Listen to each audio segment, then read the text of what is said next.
Okay, so these are not the dimensions from Avengers.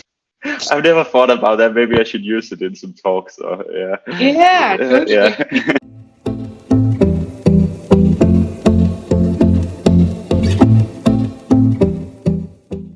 So what we did there was that we took like a lot of data that was in 3,000 dimensions. Mm-hmm. So obviously that's something that you would normally have a difficult time like plotting and showing like seeing what is the similarity of.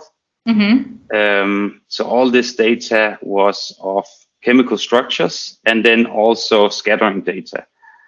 And then we could pass it through some AI that compressed it into 2 dimensions. So from 3,000 dimensions to 2 dimensions. Yes. Dude. And I think that was quite amazing because that means now you can plot it. You just make 2 axes and you plot it. And then you can get similarities between structures and how they are different and so on. So one of those things that we could do was take FCC and HCP structures, which is, so you can say an HCP structure is an AB layer, so we call it AB, and an FCC is an ABC, ABC. And then normally what you wait, sure. What does FCC stand for people who are not aware of these terms? Yes, it's base-centered cubic and HCP. Base-centered cubic, yes, that's the name of the crystal structure. Yes. And the ACP? It's hexagonal closed packed. Yeah. Right, hexagonal closed packed, so HCP. Yeah. So FCC and HCP, these are the 2 terms. Okay, sorry, continue. Yeah, no, that's great. And then, like normally, if you have something in between, so that can be that first you have like A, B, A, but then you get a C or something. So you have something that is not either FCC or HCP. Then you normally just call it a stacking fault.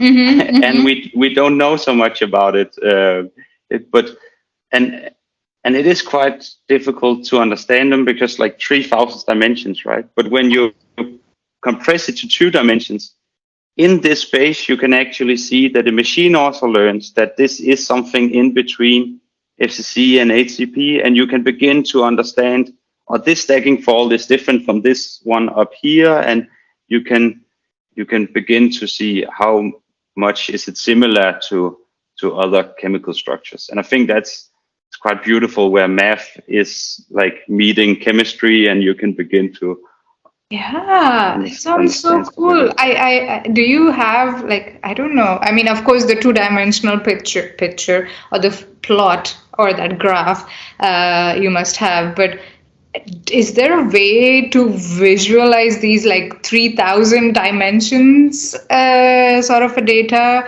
So basically what I'm looking for is before the analysis, like the raw data, and after the analysis, what came out of it after passing through your amazing machine learning algorithm.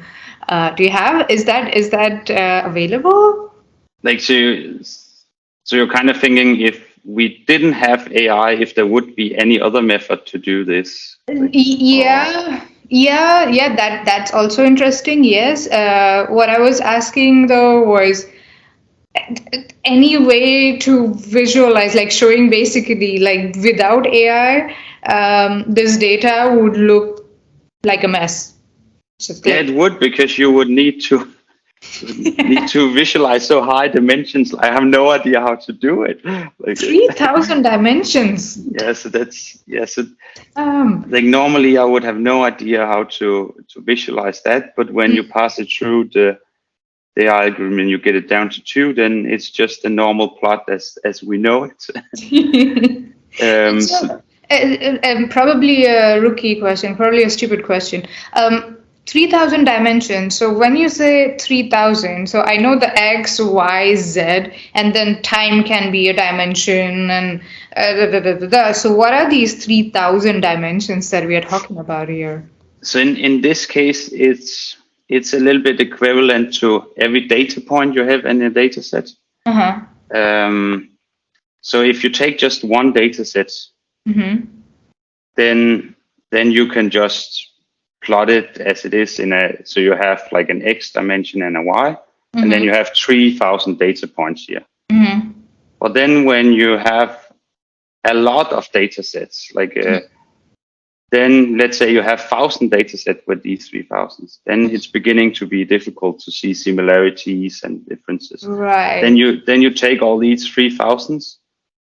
Right. So then it becomes 3,000 data points or 3,000 dimensions. Mm-hmm. You compress it to 2 by the use of AI, and that means now you can plot that just as you can visualize it just with a point for each structure or data set or whatever. Okay. All right. And then when you say dimensions, the 3,000 dimensions, we are not talking about, what was it? I was watching some Marvel movie or something. Okay, so you could get confused by is it the dimension? Yeah. So it's not like time, and we don't have a multiverse as they have in Marvel.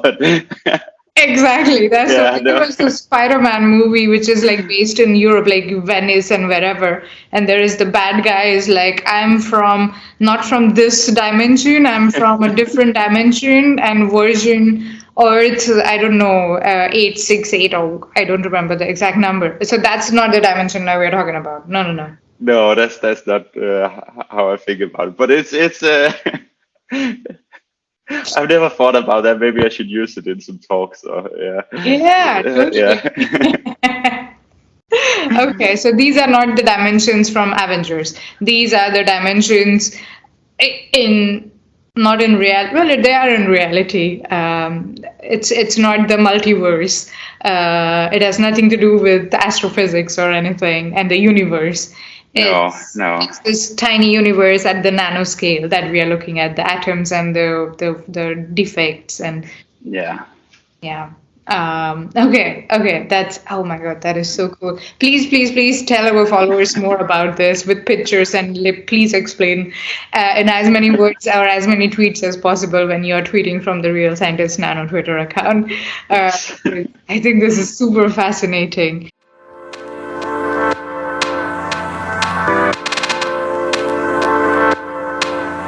Thank you for listening. To know more about us, do visit our website, thesciencetalk.com, and do consider giving us a review or a rating or follow, depending on wherever you're consuming this content. Thank you very much.